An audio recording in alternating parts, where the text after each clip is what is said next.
Halo Sobat Molis, apa kabar? Kembali lagi bersama saya Anto Mario dalam channel motorlistrik.com. Kali ini kita nggak akan mereview motor listrik, tapi kita akan mengupas tuntas tentang pemakaian motor listrik gesit yang sudah dipakai kurang lebih 3 tahun oleh teman saya. Nah, mau tahu apa aja kelemahan dan kelebihannya? Tapi sebelum itu jangan lupa di subscribe dulu, like, comment, and share.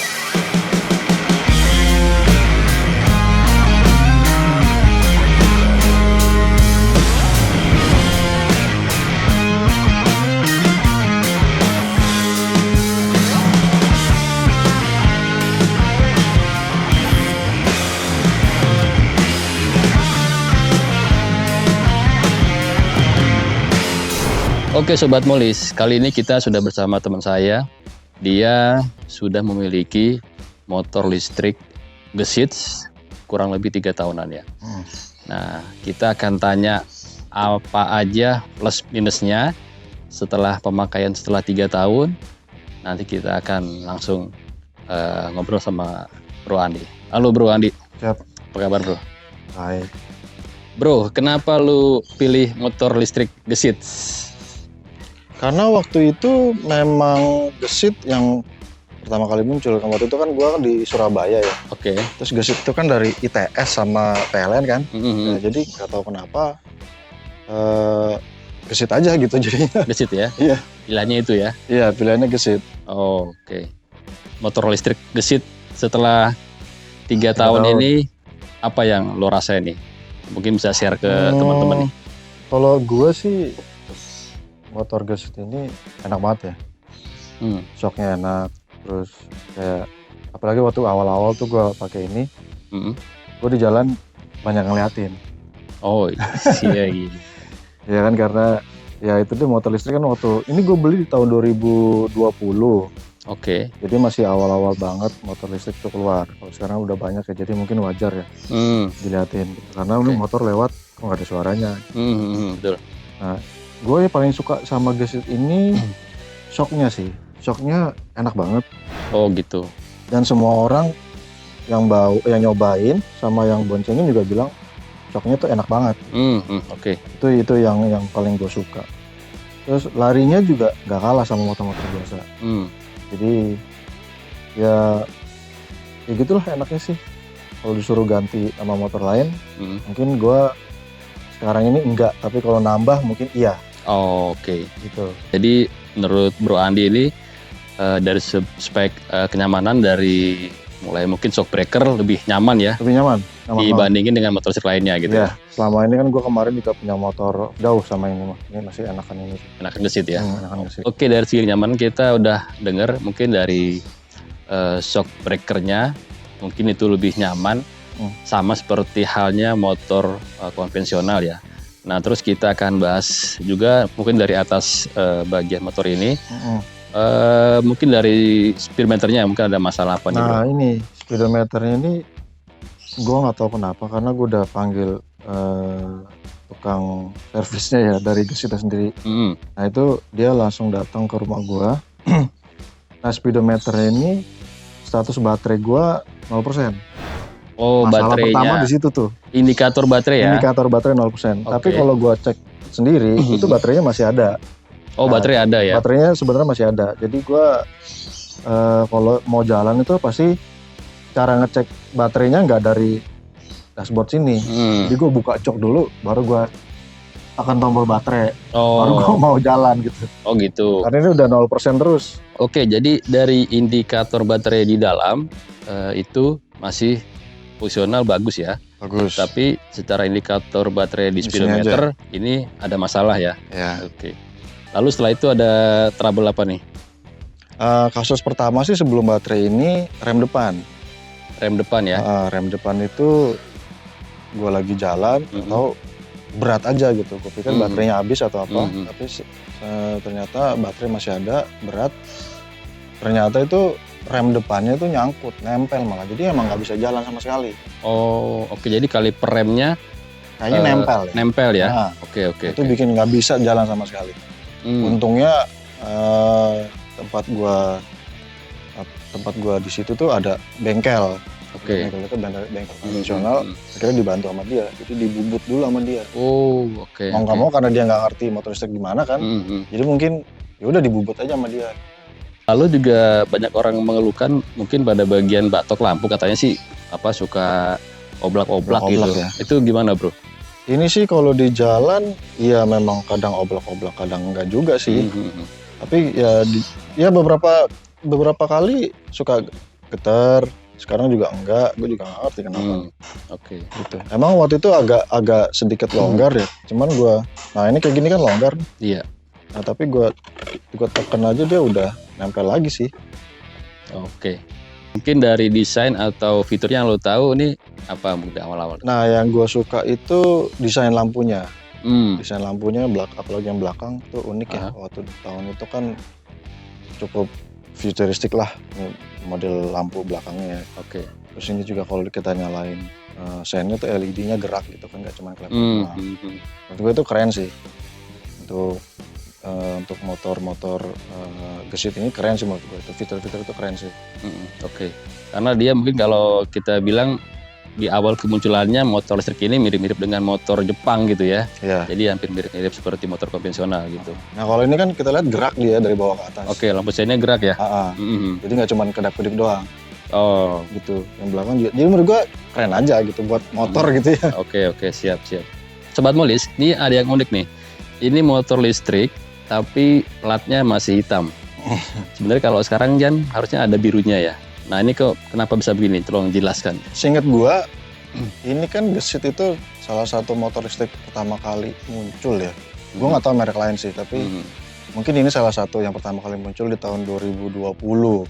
Oke. Nah jadi saat itu emang belum ada peraturan strip biru. Oke. Jadi ya masih hitam aja flat gitu, birunya. Tapi STNK juga listrik ya? Listrik, STNK listrik. Ya? Semua. Oke. Ini kalau kita lihat bodinya ini agak-agak kusam nih pas panel instrumennya nih. Kira-kira memang itu kelemahannya atau kenapa nih? Ya ini mungkin salah satu kelemahannya juga ya. Tapi beberapa motor konvensional yang gue punya juga suka kayak begini sih. Mungkin karena ini DOF juga ya, jadi emang agak gampang gitu tuh. Jadi memang gampang banget sih dia. Iya. Gue nggak ngerti juga nih kenapa. Oke, selain itu kira-kira ada masalah apa lagi nih bro? Sen ya. Sen kiri itu ini baru aja sih. Ini masalah baru nih. Sen kiri nyala tapi nggak ada bunyinya. Oh harusnya bunyi ya? Harusnya bunyi. Kalau kanan. Yang kanan? Nah. Oh bunyi kayak bunyi gitu kan ya? Ya. Oke. Nah ini masalah yang baru aja gua dapetin. Nggak bunyi deh. Oke, masalah lampu sen kiri ya, nggak ada suaranya. Tapi lampunya nyala tetap. Lampunya nyala ya? Belakang juga nyala. Belakang. Cuma bunyinya aja yang nggak ada. Oke. Selama ini keluhan-keluhan ini udah pernah dikomplain ke pihak gesit nggak? Oh, kalau keluhan-keluhan itu gue komplain ke pihak gesit karena gue nggak tahu servis motor listrik itu ada di mana aja, jadi gue langsung aja ke gesitnya gitu. Okay. Nah so far sih yang gue suka dari pihak gesitnya itu mau datang ke rumah gitu. Oh oke. Dan mereka perbaikin semuanya. Iya. Itu sih yang salah satu yang gue appreciate juga. Jadi tinggal telepon aja. Telepon aja. Apa keluhannya dia akan datang ya? Ya dia willing tuh datang gitu. Oh berarti after salesnya lumayan bagus ya? Menurut gue untuk sekarang ini itu yang gue bisa appreciate meskipun ada beberapa kendala yang dia tidak bisa tanganin gitu. Oke. Karena kayak masalah baterai nih. Baterai dia nggak bisa tanganin, katanya gue mesti datang ke gesit cawangnya. Oh, oke. Buat benerin. Mereka berasumsi emang harus dicek dulu ya, tapi mereka bilang itu kontrolernya kayaknya bermasalah. Kontrolernya ya? Kontrolernya, jadi mesti dibawa ke bengkel cawang. Nah itu gue belum sempat ke sana juga. Oh oke. Gitu. Nah ngomongin soal baterai nih, selama ini penggunaan sehari-hari gimana? Baterai ada masalah nggak? Nah karena ini gesit ini bukan motor sehari-hari gue, jadi bukan pemakaian sehari ya, gue kantor nggak pakai gesit. Oh, oke. Jadi gue pakai cuma sekitar sini aja, mau keluar mau kemana yang dekat-dekat sini. Baterai sih nggak ada masalah. Cuman gue juga nggak ngerti apa itu masalah di baterai atau bukan. Yeah. Karena beberapa kali gue jalan itu suka kayak dut-dutan gitu loh. Oh. Jalan dikit atau jalan dikit. Nah itu gue nggak tahu apa itu masalah di baterai atau bukan. Oh, oke. Agak dut-dutan ya. Ya agak bukan. Jadi dut-dutnya bukan dut-dut gitu bukan ya. Jadi cuman kayak turun power sedikit lah lost gitu. Power ya. Kayak lost power sedikit gitu. Padahal gasnya kita konstan gitu. Jadi suka loss aja lagi gitu. Jalan suka loss gitu. Oke. Nah itu nggak tahu apa itu pengaruh ke baterai atau bukan. Oke. Tapi so far kalau ngecas di rumah ini berapa lama? Oh ya, kalau ngecas ini kondisi sekitar 20-30% sekitar 4-6 jaman lah. 4-6 jam ya? Ya sekitar segitulah. Dari baterai? Dari baterai 30%. 30%. Dari baterai 30%, 40% kurang lebih 4-6 jam. Oh, oke. Jadi baterai 3 tahun ini masih aman lah ibaratnya ya? Menurut gue masih aman sih. Masih aman ya? Aman banget sih. Oke. Lalu kita ke belakang, kita akan lihat di bagian swing armnya ya. Nah ini kita lihat swing armnya ini kayaknya agak berkarat nih gitu kan. Iya. Nah bisa dijelaskan nggak bro, kenapa nih bisa karat kayak gini? Apa pemakaiannya memang sering melewati jalan-jalan air atau gimana nih? Nah ini berkarat, gue juga nggak ngerti kenapa gitu. Pastinya karena cuaca ya. Tapi kalau jalan di air atau itu enggak lah, enggak sebegitu seringnya sih. Oke, jadi memang masalah usia pemakaian aja ya. Mungkin jadi ya. Kita lihat ini Sobat Molis ini karatnya lumayan sih kalau saya lihat ya. Jadi agak banyak juga gitu. Iya, hampir semuanya ya. Iya, so far udah dikasih tahu ke pihak Gesit sebelum? Belum ya? Belum. Oke. Kita ke bagian monosok belakang ini kan dia monosok nih. Kira-kira monosok ini, motor Gesit ini kalau kita boncengan gimana nih? Masih nyaman nggak nih? Oh, nyaman banget sih. Itu dia. Nyaman ya? Itu dia beberapa orang yang nyoba dan boncengan, yang bonceng juga bilang enak banget gitu. Oh, oke. Emang ini shocknya enak banget deh emang. Iya, enak ya. Enak banget sih. Soalnya kebanyakan kan kalau motor listrik tuh biasanya kan dual shock gitu ya. Ini ya, dia monoshock gitu. Monoshock aja. Malah nyaman ya? Nyaman banget. Untuk posisi riding gimana bro? Riding juga seperti biasa enak. Riding enak ya? Yang dibonceng pun juga mungkin nyaman atau ada keluhan aja nggak? Nggak ada sih. Nggak ada ya? Nah karena full setnya itu mungkin emang posisinya juga enak, jadi nyaman aja buat yang dibonceng juga. Oh, oke.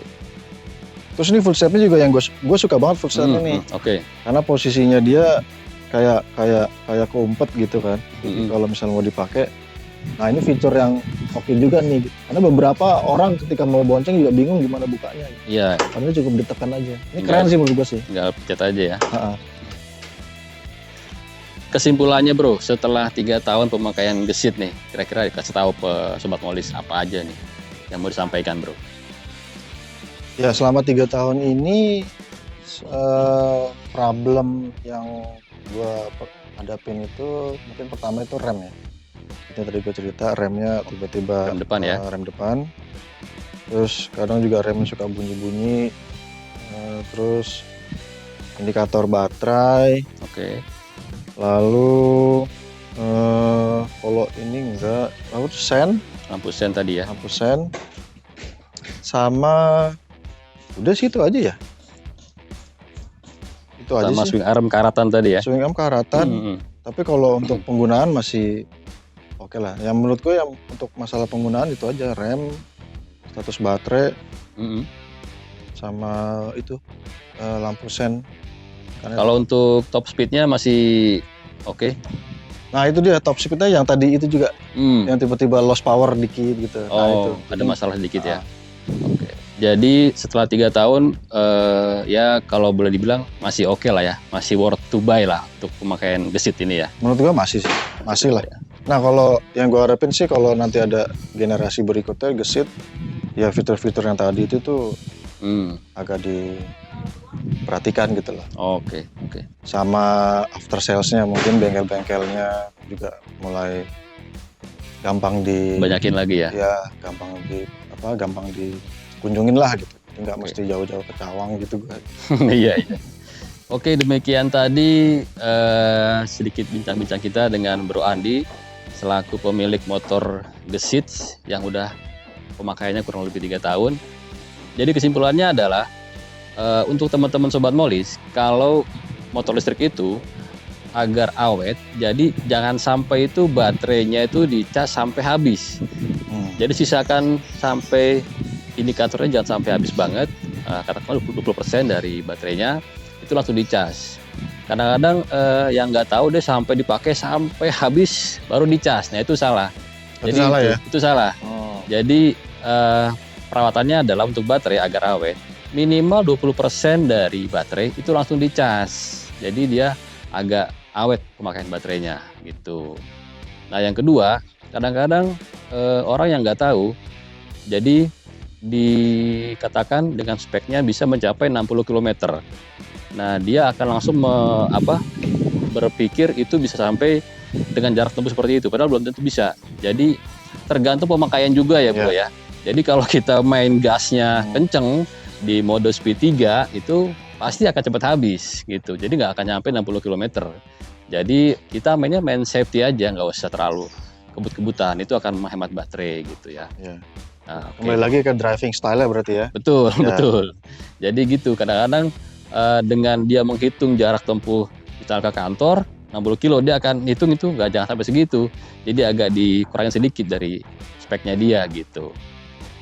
Terus saya juga mau sampaikan buat teman-teman yang punya motor listrik, baik itu yang konversi atau yang modifikasi atau yang unik, boleh hubungin kita di email kita di redaksi@motorlistrik.com.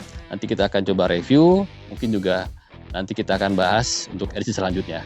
Oke, sampai jumpa. Jangan lupa di subscribe, like, comment, and share.